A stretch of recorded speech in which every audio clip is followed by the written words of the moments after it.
AITA for telling my husband that his affair child is not welcome in our home, and if he wants custody, he will have to move out. My husband and I have been married for 9 years. In 2021, we found out my husband was being sued for child support. Turns out my husband had an affair shortly after we were married. It nearly ended our marriage, but we went to counseling together and I agreed to stay in the marriage with the following provisions.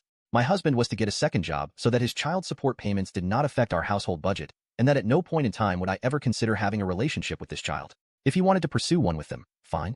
But I have absolutely zero interest in this kid. So my husband has been getting to know his kid over the past couple years, and recently my husband came to me and informed me that there was some sort of baby mama drama. Apparently, she has to self-surrender in May and is going to be incarcerated for 8 months.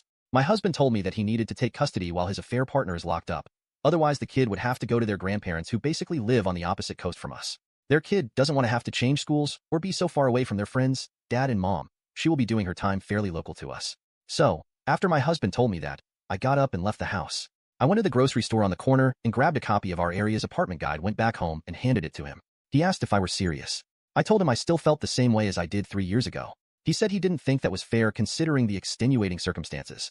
I told him I don't care about the circumstances. His kid is not welcome in my home. If he wanted to take custody, I will grant him an amicable divorce, but I am not changing my mind. I am not taking care of some other chick's kid. Edit.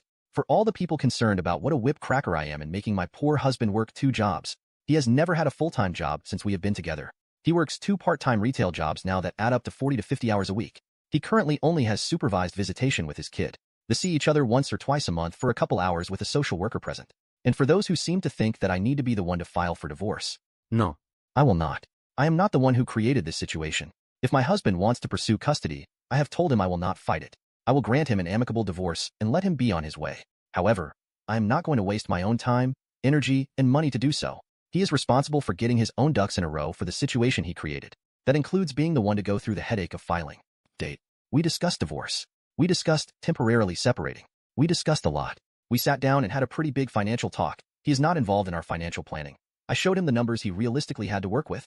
I told my husband the truth, that while I love him, I won't lose sleep if we divorce. He has to do what's right for his own happiness and his kid. My husband had a bit of a breakdown over that. There was a lot of crying and him telling me that he loved me and didn't want to lose me. I broke down myself. We had a real good cry together. He asked if we could go back to our marriage counselor. So, I made an appointment. We went. We discussed the same things above, but with a counselor present. It basically boils down to my husband being very overwhelmed and conflicted about everything. He confessed he didn't really want to be an active parent but feels like he is supposed to. There's some deep stuff in there about his own family and race tied into that. So complicated emotions. He is terrified of losing me. He wants to prioritize our marriage. Hearing me say that I wouldn't lose sleep over divorcing left him shook. Our counselor strongly suggested that my husband get into individual therapy and gave some referrals. My husband has not pursued that. It did become pretty obvious to my husband that he was not in a place mentally or financially where he could take full custody though. So the kid is now in Virginia with maternal grandparents. My husband was actually going to go and visit the kid for their birthday this weekend. I gifted my husband some of my airline miles to buy his plane ticket.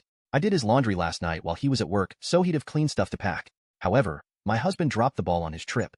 I had plans for this afternoon that I left early for so I wasn't home when he was supposed to get up and leave. He stayed up late playing video games last night and overslept. Ended up missing his flight and couldn't afford last-minute tickets on another. He's in a pissy mood and is playing Elder Scrolls now trying to get his mind off of it. I've got my sister and some friends coming over in a few for a salsa canning party in a bit, so I'm hoping he gets into a good groove with his game because I'm going to have so much margarita.